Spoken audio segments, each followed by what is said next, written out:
বাংলাদেশের সর্বোচ্চ আদালতের সামনে থেকে মূর্তি সরাতে হবে। না, আমরা এখান থেকে যাব না।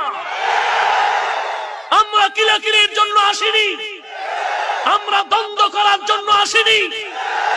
আমি শুরুতেই বলেছি, এদেশে হিন্দু থাকবে, এদেশে খ্রিস্টান থাকবে, এদেশে সবাই থাকবে, কিন্তু মনে রাখতে হবে এদেশ মুসলমানের দেশ, হিন্দুর দেশ নয়।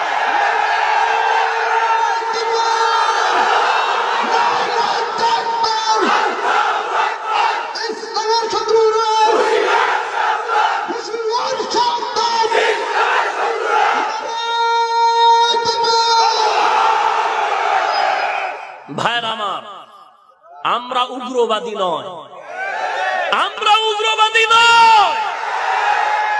16 কোটি বাংলাদেশের মানুষের সংখ্যাগরিষ্ঠ মুসলমানের দেশে, মসজিদ মাদ্রাসার দেশে, টুপিওয়ালাদের দেশে, আল্লাহওয়ালাদের দেশে সরকার মুসলমান, জনগণ মুসলমান। অফিস আদালতে নামাজের আজানের সময় অফিস বন্ধ থাকে, নামাজের সময় সংসদ বন্ধ থাকে, নামাজের সময় রাজনৈতিক বক্তব্য বন্ধ থাকে, ইসলামের কলাম না দিলে পত্রিকা চলে না। সেই মুসলমানের দেশে হিন্দুর বিরুদ্ধে কোনো আন্দোলন নয়, ইহুদির বিরুদ্ধে আন্দোলন নয়। আমরা আমাদের ইজ্জত নিয়ে থাকতে চাই। আমাদের ইজ্জতের উপরে, মুসলমানের কলিজার উপরে আদালতের সামনে যারা মূর্তি বসিয়েছে তারাই উগ্রবাদী, তারাই সন্ত্রাসী।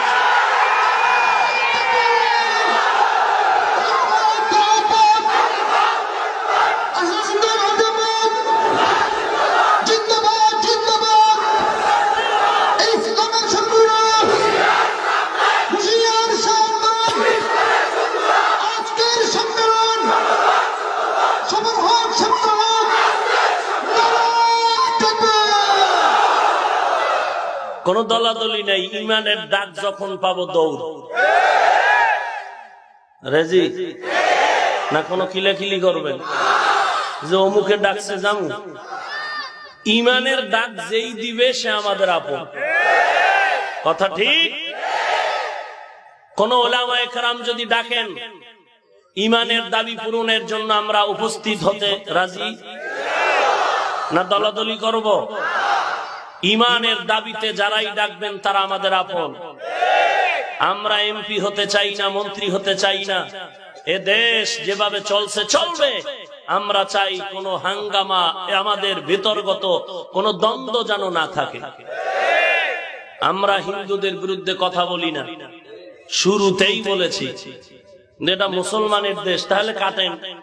স্বাধীনতার স্থপতি মরহুম শেখ মুজিবুর রহমান সাহেব তিনি যে বক্তব্য দিয়েছেন ঐশী সম্মেলনে, দ্বিতীয় বৃহত্তম মুসলিম দেশ, এটাকে আপনারা উল্টো করে বলেন এটা মুসলিম দেশ না, তখন আমরা দেখি চুপ থাকবো।